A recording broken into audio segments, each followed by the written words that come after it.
हाय new parents, आपका डेज़लिंग mums YouTube channel पर स्वागत है। नमस्कार, मैं हूं अंकिता। तो चलो वीडियो की शुरुआत करते हैं। तो ये वीडियो थोड़ा लेट पोस्टिंग हो रहा है, उसके लिए सॉरी, क्योंकि कुछ रीजंस की वजह से जो है वीडियो शूट होने में, पोस्ट होने में लेट हो गया। तो इसके बाद जो है मेरे वीडियोस आपको कंटिन्यूस मिलते जाएंगे। तो चलो वीडियो की शुरुआत करते हैं। तो आज हम जिस वीडियो पे बात करने वाले हैं वो है कि हम अपने जो छोटे बच्चे रहते हैं 1 मंथ से 1 ईयर तक जो हमारे बच्चे रहते हैं, उनको जब बुखार आ जाए या तो फीवर आ जाए, तो उस टाइम पर हम बच्चों का ख्याल कैसे रख सकते हैं, उनके साथ हम कैसे ट्रीट कर सकते हैं, उसके बारे में मैं आज आपको बताने वाली हूँ। तो वीडियो लास्ट तक देखिएगा ज़रूर, बहुत ही ज़्यादा इम्पोर्टेंट है। तो चलो शुरू करते हैं। तो फीवर जो है 2 टाइप्स का होता है। फर्स्ट होता है वैक्सीनेशन फीवर। वैक्सीनेशन फीवर मतलब क्या होता है कि जब हम अपने छोटे बच्चों को वैक्सीन कराते हैं, तो उस टाइम पर जो फीवर आता है वो एक फीवर होता है। दूसरा होता है वायरल बैक्टीरियल इन्फेक्शन फीवर।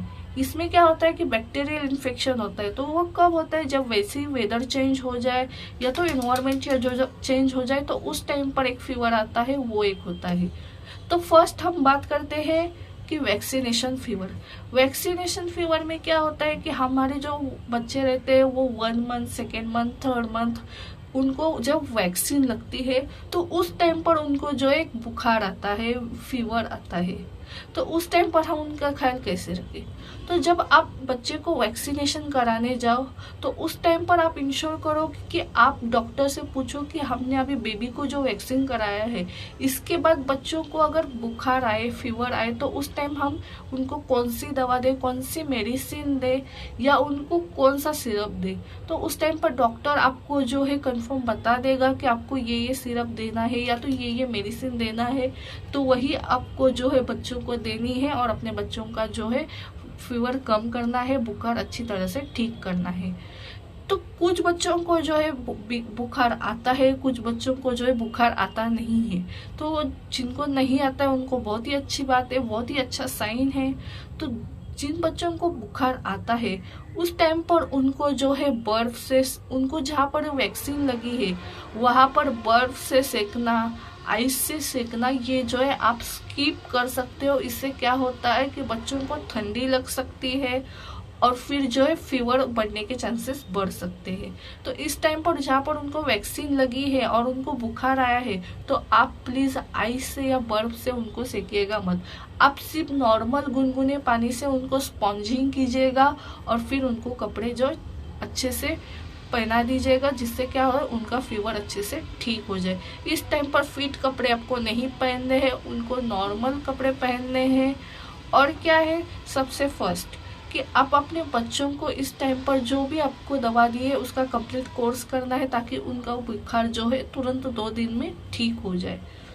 तो इसी तरह आप जो है वैक्सीनेशन का जो भी बुखार आता है या तो वैक्सीनेशन फीवर जो आता है वो आप बहुत अच्छे से ट्रीट कर सकते हैं, बहुत अच्छे से ठीक कर सकते हैं। तो चलो बात करते हैं दूसरा, जो बैक्टीरियल इन्फेक्शन वायरल फीवर जो होता है उसके बारे में बात करते हैं। तो वायरल इन्फेक्शन क्या होता है कि जैसे कि हम अपने बच्चों को कहीं पर भी लेके जाते हैं तो बच्चों का एनवायरनमेंट मोस्टली चेंज हो जाता है, या तो हमारे बच्चों का जैसे ही वेदर चेंज हो जाए उनको वायरल इन्फेक्शन होने लगता है। तो ये बहुत अच्छा साइन माना जाता है कि बच्चों को वायरल इन्फेक्शन हुआ है, क्योंकि क्या होता है कि बॉडी में जो बच्चों के कोई भी इन्फेक्शन हुआ रहता है उस टाइम पर अगर फीवर आए तो एक बहुत अच्छा साइन होता है कि वो इन्फेक्शन से लड़ रही है उसकी बॉडी। तो अगर इस टाइम पर हम बच्चों को कैसे ट्रीट करें, उनका ख्याल कैसे रखें, वो मैं आपको आगे बताने वाली हूँ। तो इस टाइम पर हमें जो है, जैसे कि हमारे घर में बच्चा हुआ है तो उस टाइम से ही आपको घर में एक चीज अपने साथ कैरी करनी है, वो है थर्मामीटर। आप देख सकते हो कि मेरे पास जो है ये टूलिप का थर्मामीटर है, ये बहुत ही अच्छा ब्रांड है। आप कोई और ब्रांड का यूज करें तो भी अच्छा है, लेकिन आपको जो है एक थर्मामीटर अपने पास कैरी करना है। थर्मामीटर से क्या होता है, थर्मामीटर से हम अपने बच्चों के बॉडी का टेम्परेचर देख सकते हैं कभी भी, कहीं पर भी। अपने साथ कैरी कर सकते हैं।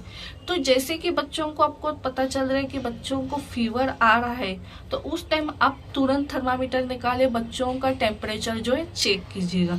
अगर आपका बच्चा 0 से 3 मंथ के बीच में है या तो 3 मंथ का है, तो अगर उसका बॉडी का टेम्परेचर 99 डिग्री आ रहा है तो आपको इमीडिएटली डॉक्टर के पास जाना है।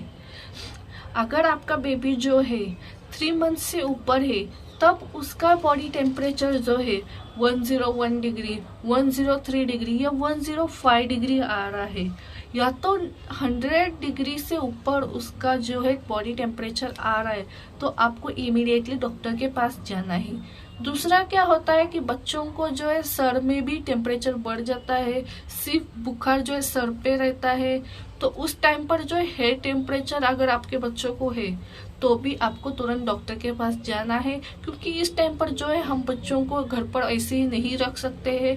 आपको डॉक्टर को दिखाना है कि आपके बच्चों को जो है टेम्परेचर 1 आवर से है या 1 डे से है या तो 3-4 आवर्स हो चुके हैं, क्योंकि इस टाइम पर क्या होता है कि अगर उनको हेड टेम्परेचर है तो जो है बुखार की वजह से ब्रेन को कोई भी तकलीफ हो सकती है।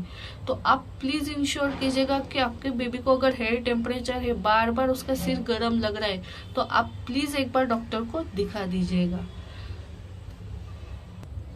और इस टाइम पर डॉक्टर जो भी हमें मेडिसिन देगा तो वो आपको पूरी तरह कंप्लीट करनी है, उसका कोर्स जो है आपको पूरी तरह कंप्लीट करना है, ताकि क्या है कि वायरल इन्फेक्शन भी खत्म हो जाए और बुखार भी ठीक हो जाए। तो ये आप कर सकते हैं।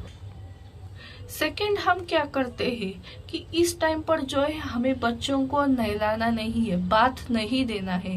इस टाइम पर हमें जो है बच्चों को दिन में 1 या 2 बार या 3 बार बच्चों को जो है स्पॉन्जिंग करनी है।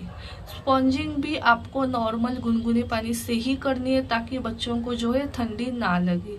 दूसरा, हम क्या करते हैं कि जो है एक हेड पर जो है हम जो है गीली पट्टी रख देते हैं।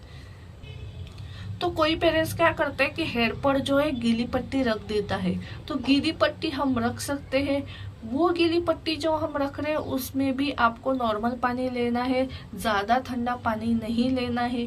और आप जो भी गीली पट्टी रख रहे हो उसके लिए जो भी आप सूती कपड़ा यूज कर रहे हो, आप देखो कि वो प्लीज अच्छे से क्लीन हुआ हो, और वो क्लीन कपड़ा ही आपको इसमें जो है यूज करना है।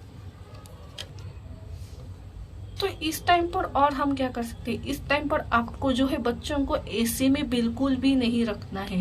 आपको ऐसे टेम्परेचर पे बच्चों को रखना है, आपके रूम का टेम्परेचर ऐसा होना चाहिए कि बच्चों को गर्मी भी ना लगे और ठंडी भी नहीं लगे।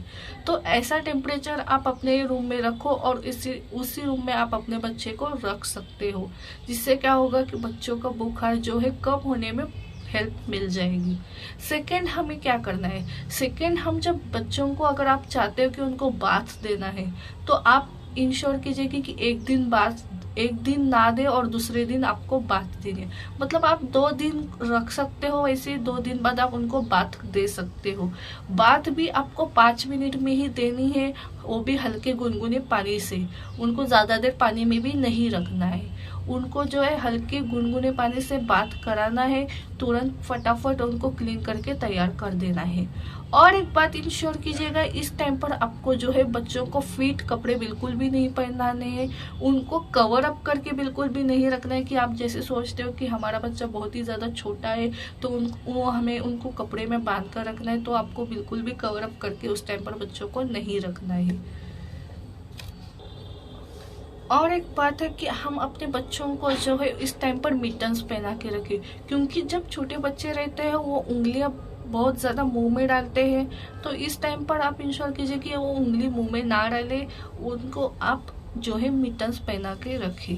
दूसरी बात ये है कि हम जो पेरेंट्स उनको टच करते हैं, तो इस टाइम पर आप भी क्लीन रहिएगा, अपना हैंड वॉश करके फिर बच्चों को जो है आप टच कीजिएगा। कोई भी बाहर के ज़्यादा लोग बच्चों के आसपास ना रहे, ये बात को भी आप इंश्योर कीजिएगा। तो आप ये ध्यान रखिएगा कि ये जो है एक बैक्टीरियल इन्फेक्शन है और हमें जो है इससे बच्चों का जो है बहुत अच्छे से ख्याल रखना है। तो सेकंड ये है कि अगर आपका बेबी 1 मंथ से लेकर 6 मंथ का है तो उस टाइम पर आप बच्चों को मतलब अपने बेबी को जो है ब्रेस्ट फीडिंग ही करवाएं, क्योंकि ब्रेस्ट फीडिंग बहुत ही ज़्यादा इम्पोर्टेंट होती है। ये बहुत ही ज़्यादा एक ऑप्शन होता है कि जो बच्चों को इसमें जो है लड़ने की क्षमता रहती है और बच्चों का इन्फेक्शन जो है तुरंत ठीक हो सकता है। तो इस टाइम पर आप ब्रेस्ट फीडिंग करवाए, बाहर का दूध ना दे, फॉर्मूला मिल्क ना दे।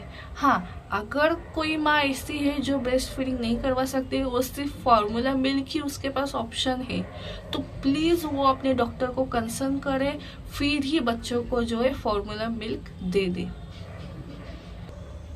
हाँ, अगर आपका बेबी 6 मंथ प्लस है तो उस टाइम पर आप जो है बच्चों को ज़्यादा से ज़्यादा पानी दीजिएगा। आप नॉर्मल पानी जो उसको देते हो वो पानी दीजिएगा।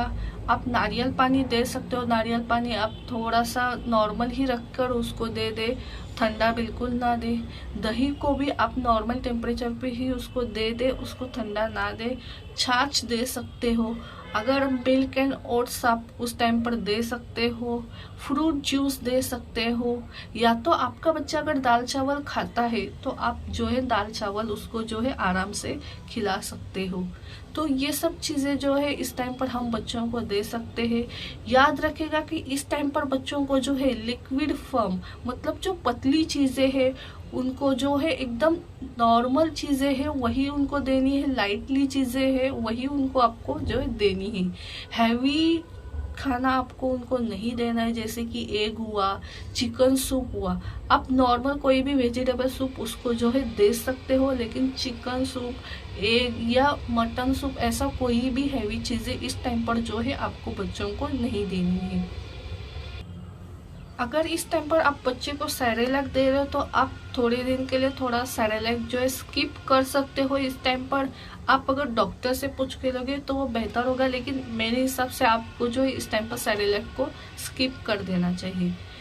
अब बारी आती है कि बच्चों को मसाज। आपको बच्चों को इस टाइम पर जो है घी से मसाज करना है। घी ठंडा होता है, घी से आप थोड़ा बच्चों को नॉर्मल मसाज दोगे, क्योंकि इस टाइम पर क्या होता है कि बॉडी जो है पेन हो रही होती है बच्चों की और बहुत ही ज़्यादा इरिटेशन हो रही होती है उनको। तो आप घी से जो थोड़ा सा मसाज दे दें नहाने से पहले, और फिर जो है उसको 5 मिनट्स में फटाफट नहा के जो है तैयार कर दें। याद रखें कि आपका रूम का टेम्परेचर नॉर्मल रहना चाहिए। आप बाथरूम में लेके जाओ तो भी आपको 5 मिनट्स में फटाफट उनको बाथ देना है, वो भी हल्के गुनगुने पानी से देना है। दूसरा ये क्या है कि आप जब बच्चों को मेडिसिन देते हो तो डॉक्टर ने दी हुई मेडिसिन देने के बाद भी बच्चा अगर फीड नहीं ले रहा है, बच्चे को अगर लूज मोशन हो रहा है, बच्चों की आइज रेड हो गई है, बच्चा इनएक्टिव लग रहा है, और फिर बच्चों को जो है रैशेस हो रहे हैं या तो उनके बॉडी पे छोटे छोटे फोड़ आ रहे हैं, तो आपको वापस इमीडिएटली डॉक्टर के पास उनको जो है लेके जाना है और डॉक्टर को इस तरह का जो है बताना है कि हम दवाई देने के बाद भी बच्चों को इतना सब प्रॉब्लम हो रहा है, या तो आपने दी हुई दवा, आपने दी हुई मेडिसिन बिल्कुल भी वर्क नहीं कर रही है, तो आपको जो है तुरंत डॉक्टर को बता देना है। अभी बारी आती है कि बहुत ज़्यादा पेरेंट्स जो रहते हैं वो ये बोलते हैं कि हमने पिछले टाइम ही दवाई लाई थी, हमें पता है बच्चों को क्रोसिन कैसे देना है, पैरासीटामोल कैसे देना है, कितना देना है, ये सब हमें पता है, हमें डॉक्टर ने बताया है, तो हम यही देकर बच्चों का बुखार जो है ठीक करेंगे। तो ये बिल्कुल भी गलत बात है कि आपको ऐसा नहीं करना है। आपको जो है पता नहीं होता है कि आपके बच्चों को कौन सा इन्फेक्शन हुआ है और कौन से इन्फेक्शन से फीवर आया है, तो आप बिल्कुल भी ऐसा ना करें। कोई भी ट्रीटमेंट अपने हिसाब से ना करें। आप खुद डॉक्टर ना बने इस टाइम पर, जो है आप अपने डॉक्टर की हेल्प लें, ताकि जो है डॉक्टर आपको बता सके कि आपके बच्चों को किस तरह का इन्फेक्शन हुआ है, यूरिन इन्फेक्शन हुआ है, या तो सर्दी खांसी वाला इन्फेक्शन हुआ है, या कोई और इन्फेक्शन हुआ है, और इसी टाइप पर डॉक्टर आपको मेडिसिन देगा। तो आपको जो है खुद से कोई भी ट्रीटमेंट बच्चों का जो है नहीं करना है। तो आप इस टाइम पर जो है डॉक्टर की मदद ले, खुद से कुछ भी ट्राई ना करें। और डॉक्टर हमें जो है जो भी मेडिसिन देता है वही हम ले, उसमें कोई दूसरा ऐड करके उसको मेडिसिन नहीं दे। क्योंकि क्या हो जाता है कि 1 मंथ से लेके 3 मंथ के बच्चों की दवाई जो मेडिसिन जो रहती है वो अलग होती है, 3 मंथ टू 6 मंथ बच्चों की दवाई अलग रहती है, 6 मंथ टू 8 मंथ के बच्चों की दवाई अलग रहती है, और 8 मंथ से लेके 1 ईयर तक बच्चों की मेडिसिन जो है अलग रहती है, और 1 ईयर प्लस बच्चों की भी मेडिसिन अलग रहती है। तो आप प्लीज डॉक्टर के पास जाइए, आपको डॉक्टर बताएगा कि आपके बच्चों को किस वजह से फीवर आया है, और उसी टाइप की आपको जो है मेडिसिन डॉक्टर अवेलेबल कर देगा। तो आप इसमें खुद डॉक्टर ना बने और अपनी तरह से कोई भी ट्रीटमेंट डॉक्टर के परमिशन के बिना ना करें। तो सबसे लास्ट है कि बच्चों को जो है अगर यूरिन इन्फेक्शन हुआ है या तो सर्दी खांसी वाला इन्फेक्शन हुआ है, तो इस टाइम पर जो है बुखार कवर अप होने में टाइम लगता है, उनका फीवर जो है कवर अप होने में टाइम लगता है। तो इस टाइम पर आप ये इंश्योर कीजिएगा कि आप बच्चों को जो है ज़्यादा से ज़्यादा पानी पिलाएं। तो पानी हमें जो है एकदम गरम करके लेना है, उसको उबालना है, फिर गुनगुना करके फिर बच्चों को देना है, और वही पानी हम बच्चों को कोई भी फूड तैयार कर रहे हो या तो कोई भी लिक्विड फॉर्म तैयार कर रहे हैं उसमें यूज कर रहा है। कोई पेरेंट्स रहते हैं वो क्या करते हैं कि उनके पास फिल्टर रहता है या तो एक्वागार्ड रहता है, तो वो वही पानी बच्चों को दे देते। तो आपको क्या करना है, पहले फिल्टर से फिल्टरिंग करना है, और वो पानी फिर आपको उबालना है, और फिर जो है बच्चों को गुनगुना करके फिर बच्चों को जो है आपको पिलाना है या तो उनके फूड में यूज करना है। तो ये सब पॉइंट्स आप ध्यान में रख के आप अपने बच्चों का जो है बुखार अच्छे से ठीक कर सकते हो, उनको बहुत जल्दी कवर अप कर सकते हो। मैंने मियांश के लिए इन्हीं सब चीज़ों का ध्यान रख के उसका बुखार जो है बहुत अच्छे से कवर अप किया था। तो आपको ये वीडियो कैसा लगा हो तो नीचे कमेंट बॉक्स में बताइएगा। अगर वीडियो पसंद आया हो तो लाइक कीजिएगा, सब्सक्राइब कीजिएगा और बेल आइकन को प्रेस कीजिएगा। Thank you for watching me.